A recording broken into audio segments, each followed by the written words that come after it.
Are you wondering how you can get to a place of self-love and happiness without relationships? Then this video is for you. Hi, I'm Chrissy. I hope you can hear me okay. I'm at the ocean, so it's kind of in the background. But I had somebody comment on my TikTok and they said, the question is, how do you get to a point of self-love? So I decided to make a video about it. And the thing for me, it took me 20 years, okay? Like, I've made these videos before, and I've told you guys, it took me 20 years to get to a place of self-love and happiness. But I think the biggest thing for me is understanding, first, that you're not alone. First, that, there are so many of us out here that are suffering with this issue, suffering with feelings of unworthiness, and feeling like we're just not good enough, and that we don't deserve love. And you might not think that that's you. You might feel like, oh, I love myself, or, oh, I'm doing good. But deep down, you really don't. And that's kind of the key at first, is recognizing that you really don't love yourself. And then also, I think for me, one of the things that has really helped me, sorry, the wind is really blowing out here, but is I'm also understanding that we are all spiritual beings living a temporary human experience. So this is just, our souls came here for a purpose. That's why we're here. So understanding that, everything that's happening to us, we sit and we have these meetings before we even come to Earth. And this is what I believe anyway, that we have these meetings before we come to Earth, and we decide what we're going to come here and do. We decide what our purpose is going to be, and what we're going to do, and what we need to conquer here on Earth.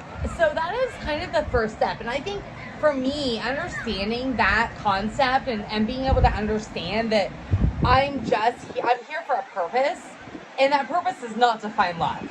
That purpose is not to find love.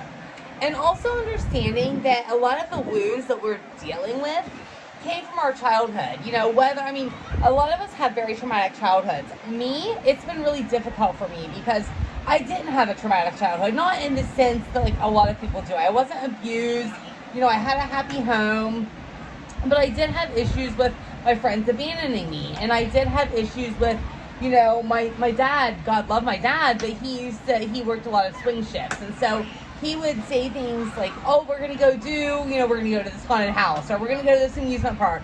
And then the time would come and we wouldn't go. I know that they had money issues. So I didn't know it at the time, but I know that my mom was really stressed about that stuff. I know this now. So I feel like at the time when I was a kid, I just didn't understand all of that stuff that she was going through. And so she probably wasn't there emotionally for me like she could have been, because she was struggling with her own money issues and her own abandonment issues and her own codependency issues, and this is all multi-generational trauma.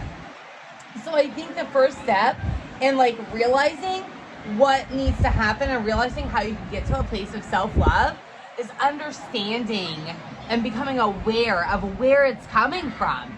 It's not coming from it's coming from our childhood. It's coming from these wounds that we carry. And sometimes it's coming from past life karma, or it's coming from a place of multi-generational trauma. So maybe your grandparents or your great-grandparents that you didn't even know have struggled with these things. So I think those things there are kind of a big cornerstone of all of it. So I think becoming aware of the issues. And so one of my suggestions I would tell you guys is to help you become aware is start journaling, start writing this stuff down. So if you can write down, so one of the things I did, let me try to remember this. Okay, so I wrote down these, it was 3 columns, and I wrote down different triggers, what triggers me, what really gets my blood boiling, and one of the things for me that does that is lying. I can't stand lying, and I also can't stand people who tell me they're going to do something and then not do it, or people who make plans with me and then they back out at the last minute. And so then I had to realize, okay, that is the trigger. And then the next thing I did was I wrote down how I react to those triggers. So, for me, when somebody makes plans with me and then they back out on me, I will flip, I get really upset. I've had friends I don't talk to for weeks because they've done this to me, and I get really upset about it. And so then I decided, okay, where does this come from? Well, obviously it comes from my childhood. It comes from a place where my father used to do that to me. And I would get so excited. Like, I remember standing by the back door and I would just cry because I thought that we were going to do something and then we didn't end up doing it. And I would just sit there and cry. And so being able to write that stuff out and becoming aware of it, that is the first step. So, I mean, that's, you know, once you can become aware, then you can really work on the issues. Then you can really work on where it's all coming from. Because we are all so, like, we're perfect. Like, you guys are all so, like, we're perfect just the way you are. All of us. We're worthy just the way we are. So I think we just need to become aware. And that's the first step. Attachment issues are another issue, like a big thing. And I've talked a lot about anxious attachment. And so I think also just becoming aware of that aspect and knowing that you have that. And if you do have anxious attachment, my suggestion for that would be to either get a therapist or have have some good friends, because the only way you're going to heal the attachment wounds is to have those kind of things in your life, because you need somebody who's going to show you that they're not going to leave you. And that's either going to be a really good friend or a therapist. For me, I was super lucky. Like, I had amazing friends. Jess was my rock. My friend Jess, I've talked about her before.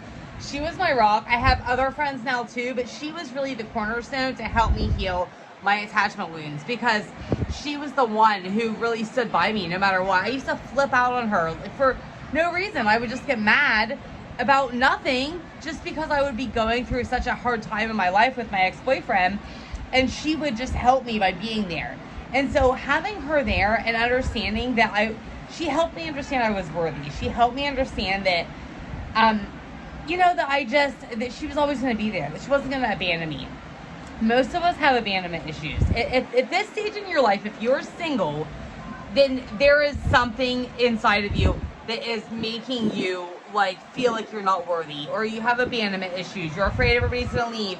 And when you're afraid people are going to leave you, what happens is you basically end up being the reason they leave you, because you flip out on them so much and you have these things. I mean, I used to do things to my ex-boyfriend. Like, I remember one time, after we had broke up and he got another girlfriend, but we were still sleeping together and stuff, I ended up being in his hot tub naked, and I took a picture and I sent it to his new girlfriend. I mean, who does that? Come on. I can't even believe I'm putting this out there, but I need to be vulnerable with you guys, because I need you to understand that these things aren't coming, they're coming from a place of just unworthiness and feeling like we're not good enough and just wanting to hang on to these people that aren't even really good for us. But what you have to understand is the right person will come along. The right person will come along, but they're not going to come along until you can learn to love yourself. Our relationships are assignments, and they are here to teach us, and they are here to help us grow. And so, go out and date. Go out. It's okay to go out on a couple dates and realize, oh, okay, we're really not compatible. Dating is about finding compatibility. Dating is about finding compatible people that you can relate to, and your values match up, and you don't have to have all the same likes, but you have to have some of the same stuff. Let's be honest. So you just have to, and that's what dating is. So if you're not compatible with that person, then it's okay to say, I don't think this is going to work out. We're just not compatible. And then you move on. Don't hang on to that person, because if you hang on to that person, you're just delaying the right person finding you. And that's all there is to it. So, I mean, leave me a comment. Let me know what you guys are going through. I would love to hear from you guys. Leave a comment, hit the subscribe button, hit the follow button. Where I'm going to make more videos. I'm going to come out. I just figured it out. I was just working on CapCut. It's an editing tool, and I think I figured out how to do some meditation. So I'm really hoping to put those out there for you guys. So hit the little subscribe, follow buttons, and the meditations will probably go on YouTube, because I have to do those a little bit longer.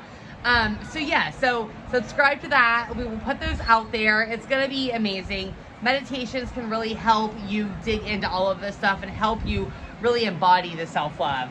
So until next time, I love you, and I hope to hear from you all soon.